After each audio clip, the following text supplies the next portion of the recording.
দীর্ঘক্ষণ যাবৎ অপেক্ষা করতেছিলেন। আজকে আমাদের চূড়ান্ত প্রার্থী তালিকা প্রকাশ করব, আপনারা এই জন্য অপেক্ষা করছিলেন।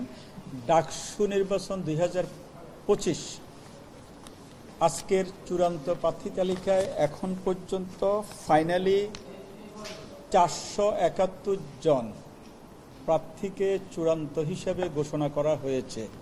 তারা আগামী 9 তারিখে ডাকসু ইলেকশনে প্রতিযোগিতা করবে।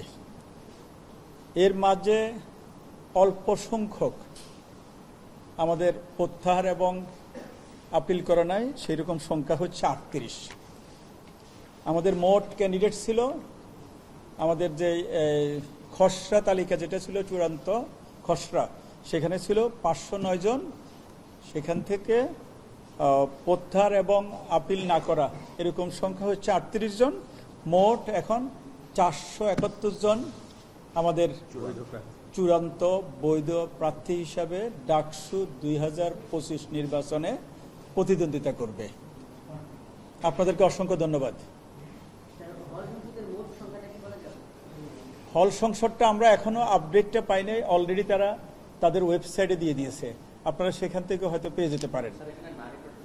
না, নারী প্রার্থীর সংখ্যাটা এই মুহূর্তে বলতে পারতেছি না, ওটার আরেকটা স্টার্ট না, আগে তো ছিল। যেটা আমাদের মনে হয়েছে আর কি কম, মানে তারা প্রার্থীতে প্রত্যাহার মানে কম হয়েছে। তারপরেও যেহেতু আমাদের কাছে ডেটাটা এখনো আসে নাই, সেজন্য এটা আমরা গুনছেন। তাহলে ওইটাই হ্যাঁ। আজকে সকালে আমরা আমাদের বিপি, জিএস এবং এজিএসদেরকে আমন্ত্রণ করে সিনেট ভবনে আমরা তাদেরকে শুভেচ্ছা জানিয়েছি এবং প্রচারণা শুরু করার জন্য আমরা কি বলবো শুভ সূচনা করার জন্য আমরা বলেছি। সেই অনুযায়ী তারা সবাই হলে চলে গেছে, ক্যাম্পাসে চলে গেছে। তারা ইতিমধ্যে আমরা খবর পেয়েছি প্রচারণা চালাচ্ছে।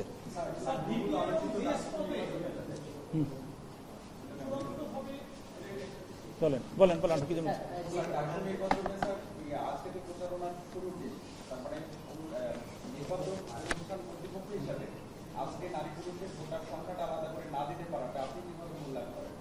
কোনটা? এটা তো আপনাদেরকে আগে দিয়ে দিছি। এটা তো আগে আমরা না আমাদের 39,874 ভোটার, সেখানে আমরা নারী পুরুষের সংখ্যা অনেক আগে দিয়েছি, কয়েকবার দিয়েছি। ভোটার নিয়ে কোনো সমস্যা না, ভোটার নিয়ে কোনো সমস্যা নেই আমাদের। না প্রার্থীটা বলতেছে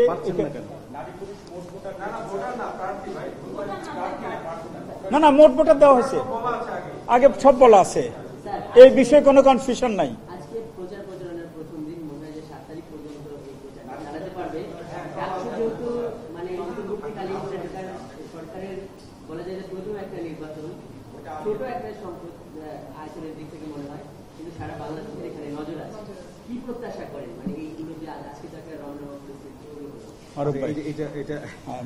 এটা প্রথম কথা হচ্ছে, এটা সরকারের কোনো নির্বাচন না।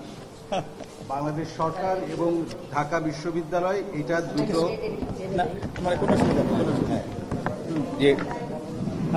এটা 2025 সালে নির্বাচনটা অনুষ্ঠিত হচ্ছে, কিন্তু এটা কোনোভাবেই সরকারি কোনো নির্বাচন না। ঢাকা বিশ্ববিদ্যালয় স্বায়ত্তশাসিত প্রতিষ্ঠান এবং এই নির্বাচনটাও অনুষ্ঠিত হচ্ছে ঢাকা বিশ্ববিদ্যালয় অধ্যাদেশের আওতায় প্রস্তুতকৃত যে গঠনতন্ত্র, সেই গঠনতন্ত্র অনুযায়ী। ফলে এই নির্বাচনের সঙ্গে বাংলাদেশের বা জাতীয় বা অন্য কোনো নির্বাচনের সাথে তুলনা করাটা অসমীচীন।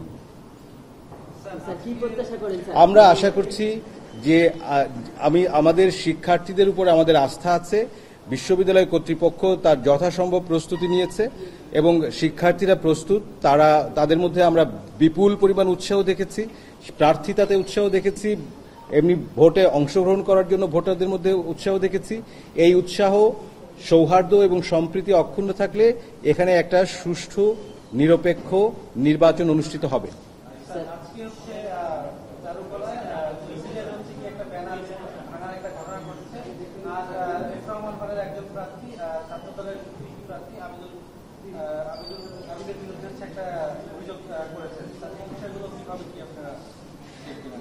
আমাদের কাছে যে দুটো অভিযোগের কথা বললেন, সেই দুটো অভিযোগ আমরা এখনো আমাদের কাছে পাইনি। প্রথমত লিখিত অভিযোগগুলো আমরা পাচ্ছি। আমরা শুধু এটা না, আরো অনেকগুলো অভিযোগ পাচ্ছি। সেই অভিযোগগুলো আমরা প্রতিদিন বসবো কমিশন, এবং সেই অভিযোগগুলোর ভিত্তিতে যে বিধিবদ্ধ ব্যবস্থা সেটি নেওয়ার আমরা সর্বোচ্চ চেষ্টা করব দ্রুততম সময়ের মধ্যে। স্যার, রিটার্নিং কর্মকর্তার কার্যালয় থেকে সম্ভবত বলা হয়েছে যে সেনাবাহিনী থাকতে পারে নির্বাচনের দিন, আইন শৃঙ্খলা পরিস্থিতি স্বাভাবিক বা নিয়ন্ত্রণের জন্য এর আগে আবার 10টা পারে। না, আমরা গতদিন আমাদের প্রশাসন এবং নির্বাচন কমিশনের সাথে পুলিশের ডিএমপি কমিশনার এবং তার টিমের সাথে আমাদের মিটিং হয়েছে। তো তারা বলেছেন যে আমরা কমিশন যেভাবে চাইবে সেভাবে তারা নিরাপত্তার ব্যবস্থা করবেন। তো সেই হিসাবে আজকে থেকে কিন্তু তারা তাদের যে টহল সেটা আরো বাড়াবেন, এবং এটি ইলেকশনের পরবর্তী পর্যায় পর্যন্ত এটি চলমান থাকবে। এবং এর মধ্যে আমরা আসলে যেভাবে পুলিশকে চাইবো, পুলিশ প্রশাসনকে চাইবো, সেভাবে তারা সাহায্য করবেন। আর এর আগে আমি বলেছি যে সকালে আজকে যে 3 স্তরের যে নিরাপত্তা ব্যবস্থা সেটি আমরা নেব ইলেকশনের দিন। যেমন প্রথম স্তরে থাকবে আমাদের যে বিএনসিসির প্রায় 2 শতাধিক বিএনসি সদস্য প্লাস আমাদের প্রক্টোরিয়াল বডির যে সদস্য, তারা কিন্তু প্রথম স্তরে প্রথমে নিরাপত্তা ব্যবস্থা দেবেন। আর দ্বিতীয়ত হচ্ছে যে আমাদের পুলিশ বাহিনীর সদস্যরা উপস্থিত থাকবেন, সব কেন্দ্রে পুলিশ বাহিনীর সদস্যরা উপস্থিত থাকবেন এবং সেই নিরাপত্তার ব্যবস্থাটা দেবেন। আর তৃতীয়ত বলেছি, তৃতীয় স্তরে আমাদের যে সেনাবাহিনী, আপনারা জানেন সেনাবাহিনী এখনো কিন্তু স্ট্রাইকিং ফোর্স হিসাবে মাঠে আছে, কাজ করতেছে। সুতরাং ভোটের দিন আমরা চেয়েছি আমাদের 7টা যে বিশ্ববিদ্যালয়ে এন্ট্রি পয়েন্ট আছে সেই এন্ট্রি পয়েন্টে তারা স্ট্রাইকিং ফোর্স হিসাবে থাকবেন। সংসদটা আমরা এখনো আপডেটটা পাই নাই, অলরেডি তারা তাদের ওয়েবসাইটে দিয়ে দিয়েছে, আপনারা সেখান থেকে হয়তো পেয়ে যেতে পারেন। না, নারী প্রার্থীর সংখ্যাটা এই মুহূর্তে বলতে পারতেছি না, ওটার আরেকটা স্ট্যাট না, আগে তো ছিল। যেটা আমাদের মনে হয়েছে আর কি কম, মানে তারা প্রার্থীতে প্রত্যাহার মনে কম হয়েছে। তারপরও যেহেতু আমাদের কাছে ডেটাটা এখনো আসে নাই, সেজন্য এটা আমরা গুনছেন। তাহলে ওইটাই হ্যাঁ। আজকে সকালে আমরা আমাদের বিপি, জিএস এবং এজিএসদেরকে আমন্ত্রণ করে সিনেট ভবনে আমরা তাদেরকে শুভেচ্ছা জানিয়েছি, এবং প্রচারণা শুরু করার জন্য আমরা কি বলবো মারুফ শব্দটা, শুভ সূচনা করার জন্য আমরা বলেছি। সেই অনুযায়ী তারা সবাই হলে চলে গেছে, ক্যাম্পাসে চলে গেছে। তারা ইতিমধ্যে আমরা খবর পেয়েছি প্রচারণা চালাচ্ছে।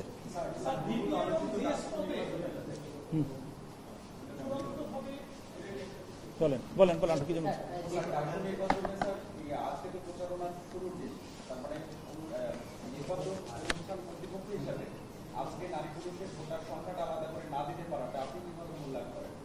কোনটা? না, এটা তো আপনাদেরকে আগে দিয়ে দিছি। এটা তো আগে আমরা না আমাদের 39,874 ভোটার, সেখানে আমরা নারী পুরুষের সংখ্যা অনেক আগে দিয়েছি, কয়েকবার দিয়েছি। ভোটার নিয়ে তো কোনো সমস্যা নাই, ভোটার নিয়ে কোনো সমস্যা নেই আমাদের। না, প্রার্থীটা বলতেছে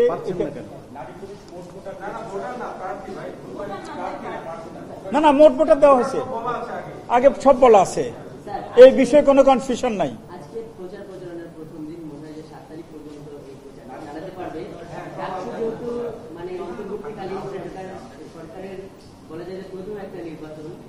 ছোট একটা সংখ্যক আয়তনের দিক থেকে মনে হয়, কিন্তু সারা বাংলাদেশের এখানে নজর আছে। কি প্রত্যাশা করেন মানে এইগুলো যে আজকে তাকে এটা প্রথম কথা হচ্ছে, এটা সরকারের কোনো নির্বাচন না। বাংলাদেশ সরকার এবং ঢাকা বিশ্ববিদ্যালয়, এটা দুটো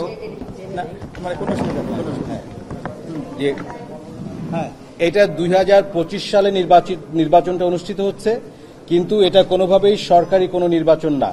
ঢাকা বিশ্ববিদ্যালয় স্বায়ত্তশাসিত প্রতিষ্ঠান, এবং এই নির্বাচনটাও অনুষ্ঠিত হচ্ছে ঢাকা বিশ্ববিদ্যালয় অধ্যাদেশের আওতায় প্রস্তুতকৃত যে গঠনতন্ত্র, সেই গঠনতন্ত্র অনুযায়ী। ফলে এই নির্বাচনের সঙ্গে বাংলাদেশের বা জাতীয় বা অন্য কোনো নির্বাচনের সাথে তুলনা করাটা অসমীচীন। আমরা আশা করছি যে আমাদের শিক্ষার্থীদের উপর আমাদের আস্থা আছে, বিশ্ববিদ্যালয় কর্তৃপক্ষ তার যথাসম্ভব প্রস্তুতি নিয়েছে এবং শিক্ষার্থীরা প্রস্তুত। তাদের মধ্যে আমরা বিপুল পরিমাণ উৎসাহ দেখেছি, প্রার্থিতাতে উৎসাহ দেখেছি, এমনি ভোটে অংশগ্রহণ করার জন্য ভোটারদের মধ্যে উৎসাহ দেখেছি। এই উৎসাহ, সৌহার্দ্য এবং সম্প্রীতি অক্ষুণ্ণ থাকলে এখানে একটা সুষ্ঠু নিরপেক্ষ নির্বাচন অনুষ্ঠিত হবে।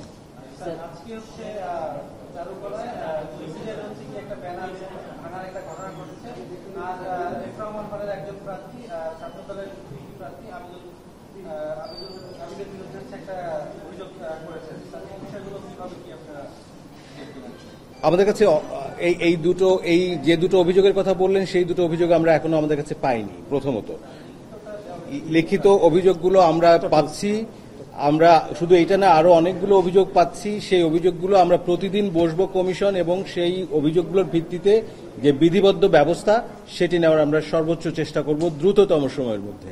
স্যার, রিটার্নিং কর্মকর্তার কার্যালয় থেকে সম্ভবত বলা হয়েছে যে সেনাবাহিনী থাকতে পারে নির্বাচনের দিন, আইন শৃঙ্খলা পরিস্থিতি স্বাভাবিক বা নিয়ন্ত্রণের জন্য এর আগে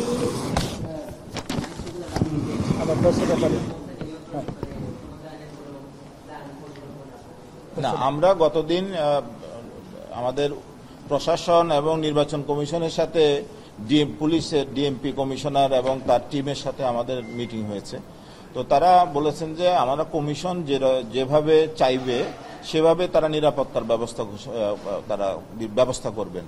তো সেই হিসাবে আজকে থেকে কিন্তু তারা তাদের যে টহল সেটা আরো বাড়াবেন এবং এটি ইলেকশনের পরবর্তী পর্যায় পর্যন্ত এটি চলমান থাকবে। এবং এর মধ্যে আমরা আসলে যেভাবে পুলিশকে চাইব, পুলিশ প্রশাসনকে চাইব, সেভাবে তারা সাহায্য করবেন।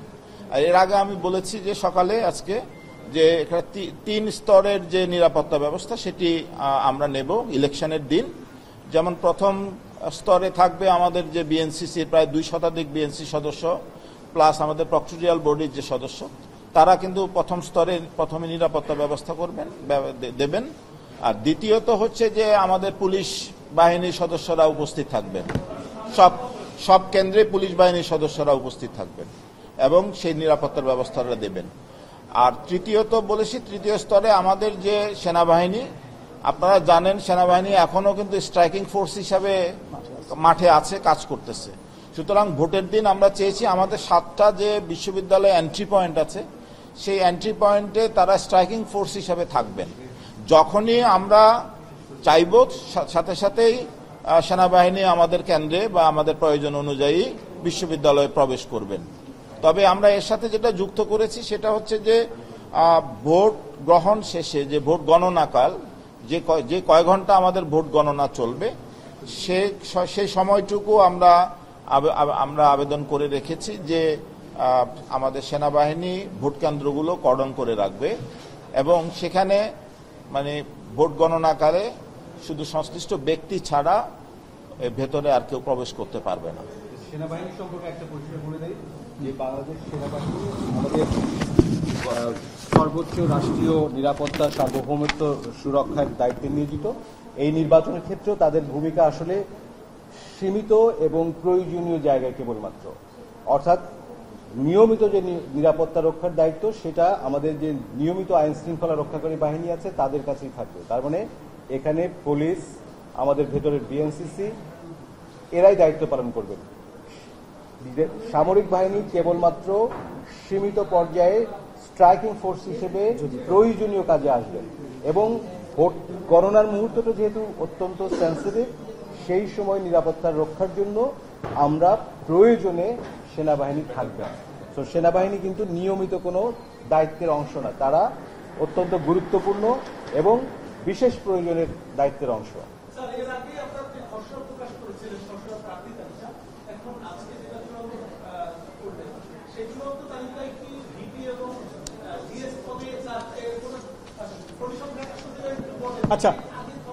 আচ্ছা আমি বলে দিচ্ছি। অসংখ্য ধন্যবাদ। সহসভাপতি হিসাবে 45 জন, আপনারা আগেটার সাথে মিলে নেবেন। 48 জন ছিল। হ্যাঁ, সাধারণ সম্পাদক যেটা সেখানে 19 জন, সহ সাধারণ সম্পাদক আছে 25 জন, মুক্তিযুদ্ধ গণতান্ত্রিক আন্দোলন সম্পাদক 17, বিজ্ঞান ও প্রযুক্তি সম্পাদক 12, কমন রুম, রিডিং রুম এবং ক্যাফেটেরিয়া সম্পাদক 11, আন্তর্জাতিক সম্পাদক 14, সাহিত্য ও সাংস্কৃতিক সম্পাদক 19, গবেষণা ও প্রকাশনা সম্পাদক 9, ক্রীড়া সম্পাদক 13, ছাত্র পরিবহন সম্পাদক 12, সমাজসেবা সম্পাদক 17, কেরিয়ার ডেভেলপমেন্ট সম্পাদক 15, স্বাস্থ্য ও পরিবেশ সম্পাদক 15, মানবাধিকার ও আইন বিষয়ক সম্পাদক 11, সদস্য 13 জন, সেখানে 217 জন প্রার্থী, এই মোট 471 জন প্রার্থী। আপনারা একটা তথ্য আপনাদেরকে জানিয়ে দিতে চাই, স্যার শেষ করেন। হ্যাঁ, শেষ করলাম আমি। আচ্ছা,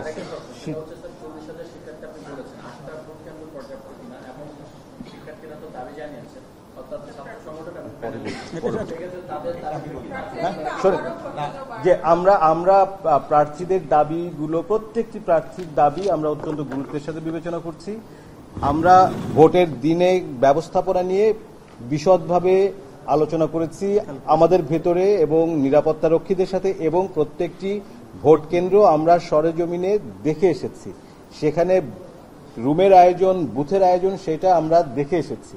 আমাদের যে হিসাব, সেই হিসাব অনুযায়ী 8টি কেন্দ্রে স্মুথভাবে ভোট পরিচালনা হওয়ার কথা। কিন্তু এটা শেষ কথা না, এটাই একদম শেষ কথা না। যদি দেখা যায়, যদি আরো প্রয়োজন হয়, তাহলে ভাবা যেতে পারে। কিন্তু আপাততভাবে আমাদের যে পরিকল্পনা আছে, সেই পরিকল্পনা থেকে সরে যাওয়ার খুব শক্ত কোনো কারণ আমরা এই মুহূর্তে পর্যন্ত দেখছি না। আর একটা প্রসঙ্গ আপনাদেরকে জানিয়ে রাখতে চাই, যেসব দাবিগুলো আসছে বা এসেছে, কথা বলেছেন, আমাদের এখানে ঢাকা বিশ্ববিদ্যালয়ে এখন যে একাডেমিক ক্যালেন্ডার অনুসরণ করা হয়, কোভিড পরবর্তী সময়ে এই একাডেমিক ক্যালেন্ডারটা এটা কোনো সিঙ্ক্রোনাইজ না। অর্থাৎ আমাদের বাণিজ্য, বিজ্ঞান, কলা, সামাজিক বিজ্ঞান সহ অন্য সকল ফ্যাকাল্টির মধ্যে কোনো নিয়মিত এককভাবে মেনটেইন করা, কোঅর্ডিনেটেড কোনো একাডেমিক ক্যালেন্ডার অনুসরণ করা হয় না। ফলে আমরা যে কোনো সময় যদি নির্বাচন আয়োজন করতে যেতাম, সে সময় কারোর না কারোর পরীক্ষা, কারো না কারোর কোনো না কোনো কাজ, ক্লাস ইত্যাদি থাকতো।